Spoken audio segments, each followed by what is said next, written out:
Friends, welcome back to my video. ഇന്ന് ഞാൻ വന്നിട്ടുള്ളത് കുറച്ച് ദിവസം മുന്നേ ഞാൻ പുഴയിൽ പോയിട്ട് കുറച്ച് വെള്ളാരം കല്ല് കളക്ട് ചെയ്തിട്ടുണ്ടായിരുന്നു. അപ്പം അത് വെച്ചിട്ട് എവിടെയാണ് നല്ല രീതിയിൽ ഗാർഡൻ സെറ്റ് ചെയ്യേണ്ടതിൽ കുറേ നാളായിട്ട് ഇങ്ങനെ ആലോചിക്കുകയാണ്. അപ്പം വെള്ളാരം കല്ല് കുറച്ച് മാത്രമേ ഉള്ളൂ നമ്മുടെ കൈമ. അപ്പം ചെറിയ രീതിയിൽ മാത്രമേ നമുക്ക് സെറ്റ് ചെയ്യാൻ പറ്റുള്ളൂ. അപ്പം ഞാൻ വെച്ച് ഈ മാവിൻ്റെ ചുവട്ടിൽ എന്നാൽ ചെയ്യാം. വേറെ എവിടെയും ചെയ്യാൻ പറ്റില്ല, കാരണം അവിടെയൊക്കെ ചെയ്യുന്നുണ്ടെങ്കിൽ ഒരുപാട് വെള്ളാരം കല്ല് വേണം. അപ്പോൾ എൻ്റെ കയ്യിൽ ഇല്ലാത്തതുകൊണ്ടും ഞാൻ വെച്ച് ഇങ്ങനെ ഒരു ഐഡിയയിൽ ചെയ്യാമെന്ന് ചോദിച്ചു. അങ്ങനെയാണ് ഇങ്ങനെ ചെയ്യുന്നത്. അപ്പോൾ നമുക്ക് മാവിന് വെള്ളം, ചില ആൾക്കാർ ചോദിക്കുമായിരിക്കും മാവിന് വെള്ളവും വളമൊക്കെ എങ്ങനെയാണെന്നുള്ള രീതിയിൽ ചോദിക്കുമായിരിക്കും. ഞാൻ ജസ്റ്റ് അവിടെ വെച്ചതേ ഉള്ളൂ. നമുക്ക് ആ വെള്ളാരങ്കല് മാറ്റിക്കഴിഞ്ഞാൽ വെള്ളവും വളമൊക്കെ ഇട്ട് കൊടുക്കാനും പറ്റും. പിന്നെ ഈ മാവാണെങ്കിൽ പൂക്കുന്നൊന്നുമില്ല, കുറേ വർഷങ്ങളായി ഈ മാവ് എടുത്ത് തന്നെ. അപ്പോൾ അത് പൂക്കാത്തതുകൊണ്ട് തന്നെ ധൈര്യത്തിൽ ചെയ്തതാണ് കേട്ടോ.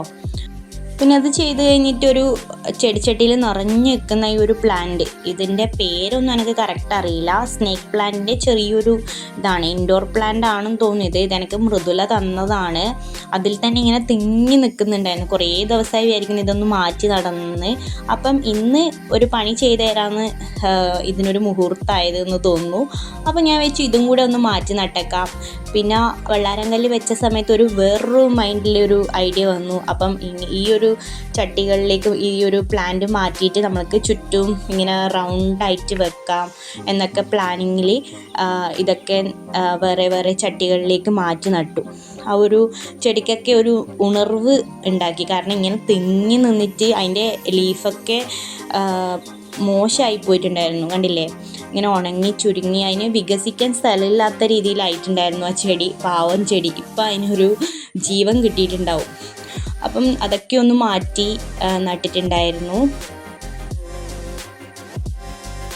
അപ്പം എൻ്റെ വീഡിയോ ആദ്യമായിട്ട് കാണുന്നവരാണെങ്കിൽ ഒന്ന് സബ്സ്ക്രൈബ് ചെയ്യുക. അതുപോലെ എൻ്റെ വീഡിയോസ് ഇഷ്ടമാവുകയാണെങ്കിൽ ഒന്ന് ലൈക്ക് ചെയ്യാനും മറക്കല്ലേ.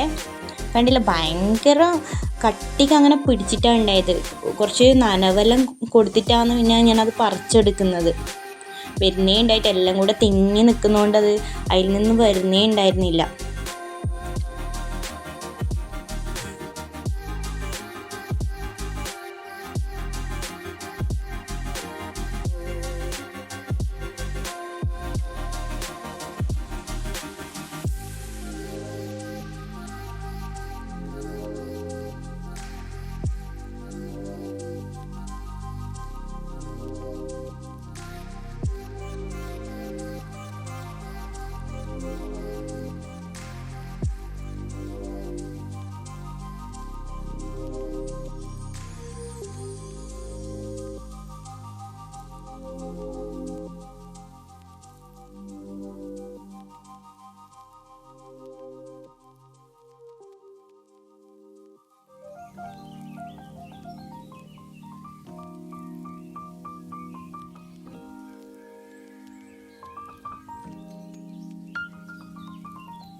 അപ്പോൾ ഇങ്ങനെ ആക്കി വെച്ച ചട്ടിയെല്ലാം ഞാൻ എന്ത് ചെയ്തു, നമ്മുടെ മാവിൻ്റെ ചുവട്ടിൽ വെള്ളാരങ്കല്ല് പാകിയതിൻ്റെ ഫുള്ള് റൗണ്ടാക്കിയിട്ട് ഞാൻ വെച്ചിട്ടുണ്ടായിരുന്നു. അപ്പം കുറച്ച് ഈ ഒരു കുറച്ച് ചെടികൾ ഞാൻ ഇങ്ങനെ വേര് പിടിപ്പിക്കാൻ വേണ്ടി മാറ്റിയിട്ട് നട്ടിട്ടുണ്ടായിരുന്നു. അപ്പോൾ അതെല്ലാം ഒന്ന് വേറൊരു ചെടിച്ചട്ടിയില്ല, അപ്പം നമ്മൾ കവറിലേക്ക് മണ്ണ് നിറച്ചിട്ട് ചെയ്യാമെന്ന് ചോദിച്ചു. കണ്ടില്ലേ, ഇങ്ങനെ കുറേ ഞാൻ വേര് പിടിപ്പിച്ചിട്ടുണ്ടായിരുന്നു. അപ്പോൾ അതെല്ലാം ഒന്ന് പറിച്ച് മാറ്റി നടുകയാണ്. കാരണം പൂ പിടിച്ചു, അതിനൊക്കെ പൂ പിടിക്കാൻ തുടങ്ങി. അപ്പോൾ ഇനിയും അതിൽ വെച്ചുകൊണ്ട് നിന്ന് കഴിഞ്ഞാൽ അതിനും ശ്വാസം മുട്ടൽ തുടങ്ങും. അപ്പം ഇന്നത്തെ ദിവസം തന്നെ എല്ലാം കൂടെ മാറ്റി നട്ട് അവർക്കൊരു പുതുജീവൻ കൊടുക്കാമെന്ന് വിചാരിച്ചിട്ടായിരുന്നു. അപ്പം എല്ലാം കൂടെ സെറ്റാക്കി. അപ്പോൾ ഇങ്ങനെയൊരു കാര്യങ്ങളൊക്കെ ചെയ്യുമ്പോൾ ഭയങ്കര ഇഷ്ടമാണ്. പിന്നെ ഒരു കീയാനുള്ളൊരു മടി മാത്രമേ ഉള്ളൂ.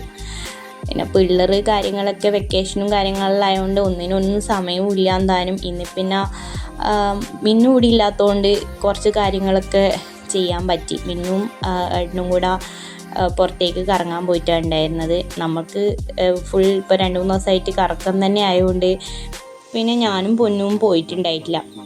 അപ്പം ഞാൻ വിചാരിച്ചു ഇങ്ങനെ കുറച്ച് കാര്യങ്ങളൊക്കെ ചെയ്യാമെന്ന് വിചാരിച്ചിട്ടായിരുന്നു. അപ്പം നമ്മളെ ലാസ്റ്റ് ഇങ്ങനെയാണ് ആയിട്ടുള്ളത്. എങ്ങനെയുണ്ട്? രസമുണ്ടോ? ഞാൻ ചെറിയ രീതിയിൽ സെറ്റ് ചെയ്ത ഗാർഡൻ രസമുണ്ടോ? അപ്പോൾ ഇതാണ് എൻ്റെ തട്ടിക്കൂട്ട് ഗാർഡൻ. തട്ടിക്കൂട്ടൊന്നും പറയുന്നില്ല കേട്ടോ, എനിക്കിഷ്ടമായി. ഞാൻ വിചാരിച്ച പോലെ തന്നെ സെറ്റായിട്ടുണ്ട്. പിന്നെ പ്ലാസ്റ്റിക്കൊക്കെ മോശം പ്ലാസ്റ്റിക്കാണ് ഉണ്ടായത്. അതുകൊണ്ട് വലിയ ചിലവൊന്നുമില്ലാതെ, വലിയ ചിലവെന്നല്ല, ഒരു പൈസ ചിലവില്ലാതെ എഫേർട്ട് മാത്രം എടുത്തിട്ടാണ് ഈ ഒരു രീതിയിലാക്കിയിട്ടുള്ളത്. അപ്പോൾ ഇന്നത്തെ വീഡിയോ ഇത്രയേ ഉള്ളൂ കേട്ടോ. അപ്പം എല്ലാവർക്കും ഗുഡ് ഈവനിങ്. ടാറ്റാ, ബൈ.